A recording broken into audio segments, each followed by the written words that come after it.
The devil of Hell's Kitchen is back, but this time, it actually feels like he belongs again. Because with Daredevil, Born Again, Season 2, something finally clicks, and Episode 3, The Scales and the Sword, proves it beyond any doubt.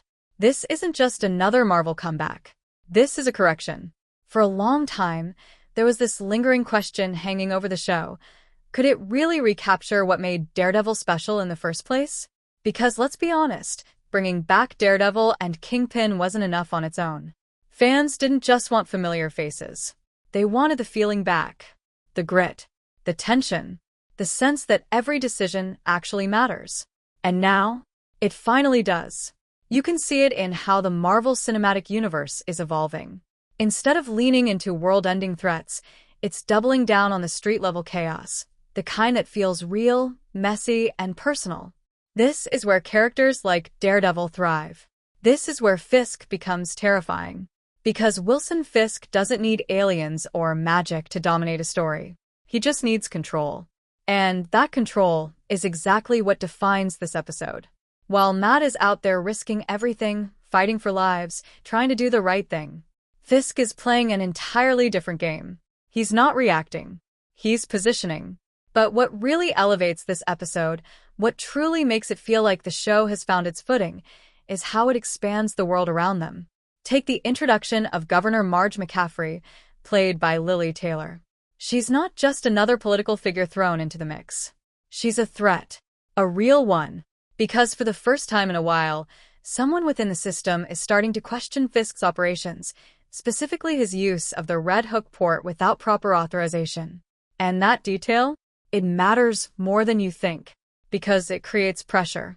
Not just on Fisk, but on the entire structure he's built.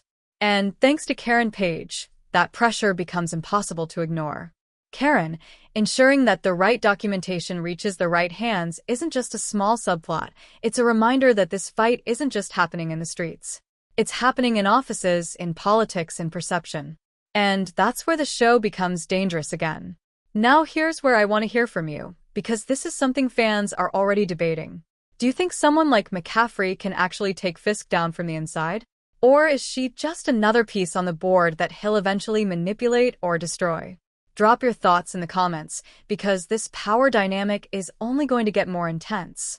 And speaking of intensity, we need to talk about the other major addition to this episode, Tony Dalton returning as Jack Duquesne. Because his presence here isn't just fan service. It's strategic. If you remember his arc in the MCU, he's always been positioned in that gray area, not quite a villain, not quite a hero. And in The Scales and the Sword, that ambiguity works perfectly. He adds unpredictability. And this show thrives on unpredictability. What's really impressive is how Daredevil, Born Again, is now balancing all these moving parts. You've got Matt dealing with impossible moral choices. Fisk controlling the narrative behind the scenes. Karen is pushing back through intelligence and strategy. New players entering the field. Political pressure building.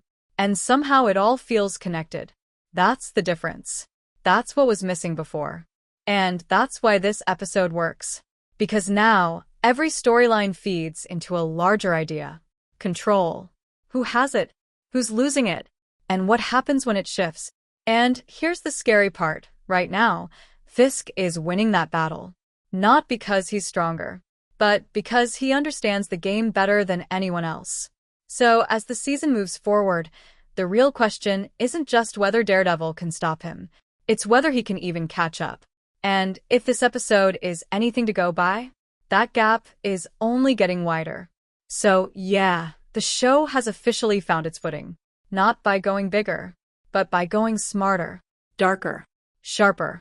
And if it keeps this up, we might not just be watching a great Marvel show. We might be watching the best version of Daredevil we've ever gotten.